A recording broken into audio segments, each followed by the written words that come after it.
Assalamu Walaikum. Hello friends, how are you? Welcome back to my another video. In this video, I am going to show you how to remove duplicate highlight from Microsoft Excel. Let's get started. At first, you have to open your Excel spreadsheet. Now you want to remove the duplicate highlight from Excel. At first, select your data sheet. Now I am select my data sheet. Click and drag on our mouse. Go to the home menu. Select the conditional formatting drop down menu and select the highlight cell rules. Now I am select duplicate value option. Then select the format cell that contains select duplicate. You can change the color. Now I am the color is light red light fill. Then click OK. Now you can see here some data is duplicate and this data is automatically highlighted. You want to remove this, select this data and press delete.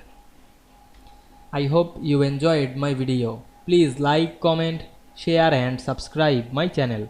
Thanks for watching.